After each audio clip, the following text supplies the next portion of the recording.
En question principale, Monsieur le député de Marie-Victorin. Monsieur le Président, ça fait plusieurs semaines que les médias nous rapportent des cas où des patients de Montréal et Laval ont attendu une ambulance pendant des heures. Quand on compose le 911 pour avoir une ambulance, c'est parce que c'est urgent. En fin de semaine dernière, M. Razman Ali Achouri, 73 ans, s'est effondré sur le plancher de sa maison à Laval. Sa fille a composé le 911 pour avoir une ambulance. Puis, elle a rappelé après 10 minutes. Puis, elle a rappelé après 20 minutes. À Urgence Santé, on lui répondait « L'ambulance s'en vient, l'ambulance s'en vient ».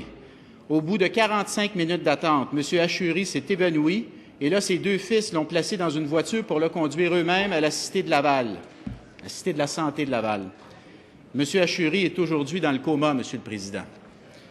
Monsieur le Président, comment le ministre, qui connaît la situation depuis plusieurs semaines, comment le ministre explique-t-il que M. Achouri ait attendu l'ambulance pendant 45 minutes et soit aujourd'hui dans le coma?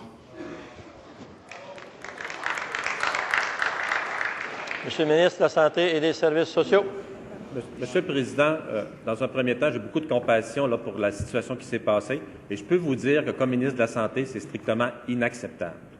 Actuellement, on fait quand même une enquête là-dessus pour savoir qu'est-ce qui s'est passé, quels sont les événements qui ont conduit au fait que le patient n'a pas pu être transporté dans des délais requis. Et je peux vous assurer que pour Urgence Santé, c'est un dossier extrêmement important. Et comme ministre, je vais m'attarder pour essayer de corriger toute situation qui amènerait qu'on ait un nouvel événement de ce genre. C'est une préoccupation de tous les jours. Merci, Monsieur le Président.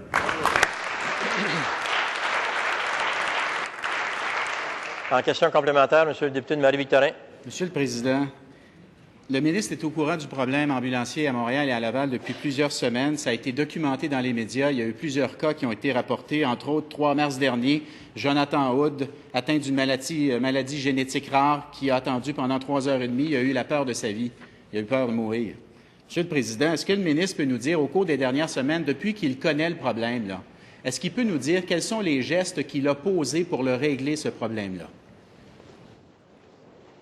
Monsieur le ministre de la Santé et des Services sociaux. Monsieur le Président, on a les mêmes considérations que le député de Marie-Victorin.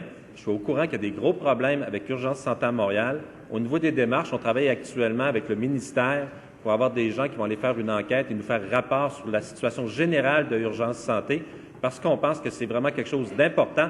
Et je peux lui dire qu'il va y avoir des mesures qui vont être prises. On doit même re-questionner la façon dont ça fonctionne à Montréal par rapport à Urgence Santé. Mais on va commencer par demander à des gens qui connaissent ça de nous faire rapport pour avoir un rapport objectif. Après ça, on fera le bon diagnostic. Et puis, je peux le rassurer que j'ai une grande considération de faire un gros traitement pour Urgence Santé.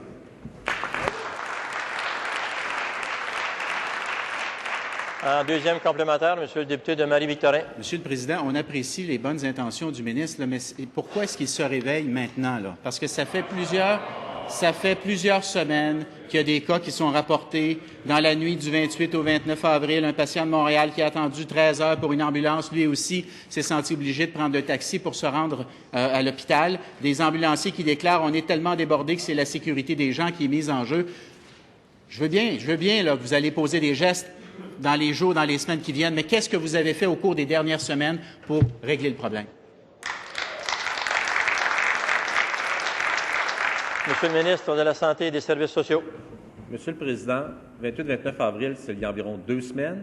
Il y a environ une dizaine de jours, j'ai parlé avec le sous-ministre au niveau du ministère. Je lui ai dit que j'avais des grandes considérations pour Urgence Santé, mais il faut faire attention. Il ne faut pas traiter sans faire de diagnostic. On va faire encore plus de mal. Primum non nocere, principe de médecine. Dans un premier temps, ce qu'il faut faire, c'est d'abord faire le bon diagnostic. On a une considération spéciale. On surveille toutes les situations de ce qui se passe et à Montréal et à Laval. Et on pense qu'on va devoir agir. Mais avant d'agir, gardons la tête froide, prenons le temps, mais pas trop de temps pour faire le bon diagnostic et faisons le bon traitement.